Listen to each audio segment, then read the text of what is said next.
What is going on, everybody? It is Dylan with Astrodfs bringing you a brand new video. Now, this isn't a DFS video. This is a betting video, as you guys can see on the screen.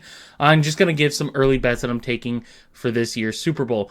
I use the Action Network if you guys don't have it. It's a great way to track your bets, but also they have all the prop bets on all the major books. And you could get the best odds of what book you use if you use multiple books, and get the best odds if you're going to place that bet. So starting it off with Travis Kelce plus 100 on FanDuel. Now this is where it comes in. Minus 115 on MGM, minus 110 on DK. Still really good odds, but FanDuel, you're doubling your money as of right now on Travis Kelce anytime touchdown. Anytime touchdown is probably most people's favorite bet to bet, especially for the Super Bowl. I really like Travis Kelce. I think he's, besides Isaiah Pacheco, probably the most likely to score, just because if this is a close game, we're going to look at a Mahomes-Kelce chemistry that we've seen in the past in playoffs and Super Bowls. I just think he's the most consistent guy in Kansas City, and Mahomes is going to rely upon Kelce the most. So we've seen San Fran kind of get beat lately by tight ends. Laporta had a huge game. And the next bet we have is Rashee Rice of the Chiefs over 66.5 receiving yards. You can see FanDuel's at 67.5. You can see some of the odds, minus 125, minus 130, minus 130. But we go all the way over to Bet Rivers. We're getting minus 112 for 66.5. PointsBet 65.5, minus 115.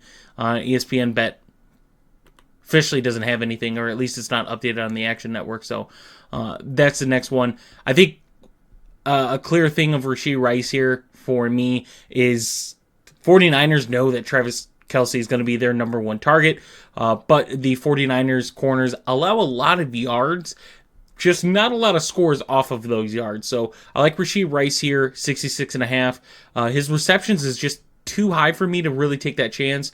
So we're kind of looking at either minus 110 on FanDuel for 67.5, or you're going over to Bet Rivers, or if you have PointsBet, 6.5 at minus 115 is kind of the way to go there as well. But if you're looking for Bet Rivers, 66.5 at minus 112, that's probably the next best bet. All right, and then the next bet that we have is Brock Purdy over 11.5 rushing yards. Now, don't get me wrong, this is his highest rushing prop, I believe, of the entire season. 11.5, 12.5 in some books.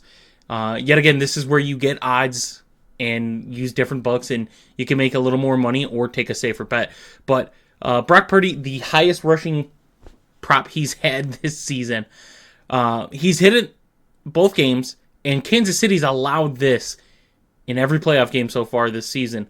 So I do like Brock Purdy in this one. I think it's going to come down to him being able to use his legs to move the ball some of these drives. Kansas City's got a really, really, really good defense. Both teams do.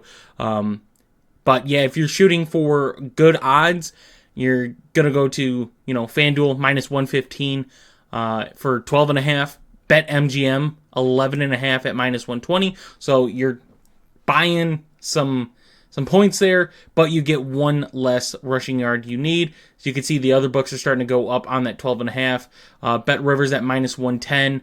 PointsBet over 10.5, but at minus 140. So yet again, if you want that and juiced odds, Brock Purdy, like I said, I'll go with 12.5 since that's what most books are at right now. But 11.5 easily, I will take that as well. So that's bet number 2 that we're taking. And then the last prop bet that we have is Harrison Butker over 7.5 kicking points.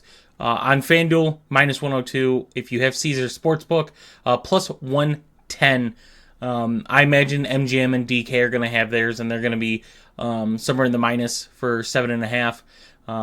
Obviously, I think their field goal made props are just as good. But Harrison Butker in playoffs has averaged over 8 kicking points a game. He's hit it 2 out of 3 times so far in the playoffs. The only one he didn't was last game against Baltimore. The other 2 times he has hit that. In the Super Bowl, same thing, averaging 8 kicking points a game as well. So I think Kansas City has been a pretty average red zone offense all season. Same thing for San Francisco, pretty average defense in the red zone, which makes me like someone like Harrison Butker. I'm more in an under bet type of situation for this Super Bowl, so I believe both kickers, but Harrison Butker especially, 7.5. Just needing 2 field goals and 2 extra points. So that's what I'm hoping for here. But that is it for these bets and props. Hope you guys did enjoy. If you guys are looking for the DFS content, we'll have that come out as the week goes on. We'll get that content out for you guys. So hope you guys did enjoy, and I will see you in the next one.